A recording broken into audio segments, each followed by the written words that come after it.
ইসলামী ব্যাংকের সাথে জামায়াত ইসলামের এখন কোনো সংযোগ নাই। 200 জনকে টার্মিনেশন দেওয়া হয়েছে।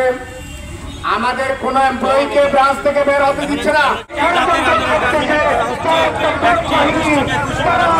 চট্টগ্রামে বাংলাদেশ ইসলামী ব্যাংকের চাকরিচ্যুত ব্যাংকারদের পক্ষ নিয়ে বিক্ষোভ সমাবেশ অনুষ্ঠিত হয়েছে।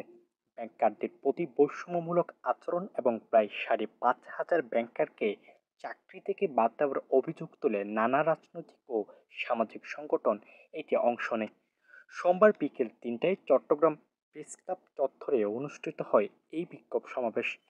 হাইকোর্টের নির্দেশ অমান্য করে আয়োজিত একটি নিয়োগ পরীক্ষা বয়কট করায় তাদেরকে শারীরিক ও মানসিক নির্যাতন করা হয়েছে বলে অভিযোগ করেন ব্যাংকাররা।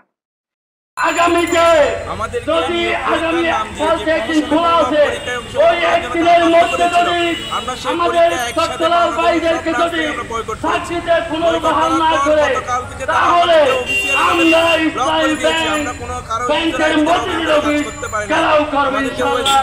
সবাইকে আহ্বান জানিয়ে সমাবেশে চাকরিচ্যুত ব্যাংকাররা জানান, এই পর্যন্ত ২০০ জন কর্মীকে জোরপূর্বক শাখা থেকে বের করে দেওয়া হয়েছে।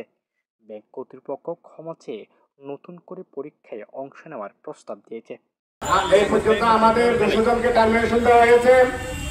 আমাদের কোন এমপ্লয়িকে ব্রাঞ্চ থেকে বের হতে দিচ্ছে না। তারা বিভিন্ন কোড কৌশল আসতেছে এবং তারা বলতেছে আপনারা একটা অ্যাপ্লিকেশন দেন, ক্ষমা চেয়ে আপনারা আবার পরীক্ষা দেওয়ার জন্য আমরা সুযোগ করে দেব।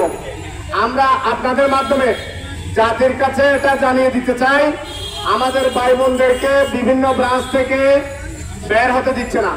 চট্টগ্রামে চাকরিচ্যুত ব্যাংকারদের আন্দোলনে অংশ নেয় বিভিন্ন রাজনৈতিক ও সামাজিক সংগঠন। তারা বলেন, সকলকে যেন তাদের চাকরি ফিরিয়ে দেওয়া হয়। এই লড়াইয়ে আমাদের জিততে হবে। এখানে দেখতেছেন বিভিন্ন পলিটিক্যাল আলাপ আসতেছে, এর ফলে আন্দোলন আমাদের সাকসেসফুল হবে না। আমরা এখানে সবাই মিলে, সব পার্টি মিলে ট্যাঙ্গেল করতেছি। ইসলামী ব্যাংকের সাথে জামায়াত ইসলামের এখন কোনো সংযোগ নাই। ইসলামী ব্যাংকে 82% মালিক হচ্ছে আমাদের মাসুদ সাহেব। এখনও এই মালিকানার কোনো হয় না, যার জন্য গভর্নর সাহেব এই সুযোগে বাংলাদেশ গভর্নর ইসলামী ব্যাংককে চাপ দিয়ে এই কাজটা করাচ্ছে। আমরা এটা হতে দেব না। আমরা মাসি আমাদের ছেলেরা বেকার থাকবে, এটা হতে দেব না। এটা আমি তীব্র নিন্দা করি এবং এটা কোনো পলিটিক্যাল রূপ দিলে হবে না। এটা পার্টিকে এটার সাথে কাজ করতে। আমরা দীর্ঘদিন ধরে ইন্টারিম গভর্নমেন্টকে সময় দিয়েছি, সুযোগ দিয়েছি। আমরা দেখতে পাচ্ছি ইন্টারিম গভর্নমেন্টকে প্রশ্নবিদ্ধ করার জন্য এখানে একটা মহল কৌশলে এই কাজটি করছে। তারা এই আন্দোলনের সাথে ছিল, যে এই ব্যাংকাররা, অনেক ব্যাংকাররা এই আন্দোলনের সাথে সম্পৃক্ত হওয়ার জন্য চাকরি বাদ দিয়ে আন্দোলন সম্পৃক্ত হয়েছে। কিন্তু আজকে সে ব্যাংকাররাই আজকে চাকরিচ্যুত করা হয়েছে।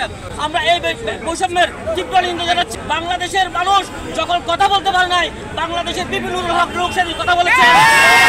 আজকে বাংলাদেশ পড়ছে চট্টগ্রামের যদি কেউ কথা না বলে, গণ অধিকার পরিষদ কথা বলবে। বাংলাদেশে কেউ যদি এই ব্যাংকার ভাইদের পক্ষে না দাঁড়ায়, বিভিন্ন হক দূর করে শুধু একাই দাঁড়াবেন।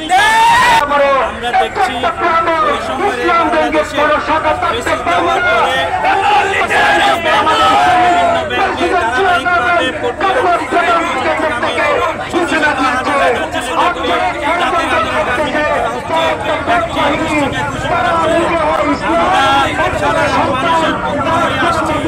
আমরা চাই সমাজে আমরা করতে চাই না। আমরা আমাদের চাকরি আমাদের যাতে ফিরিয়ে দেয়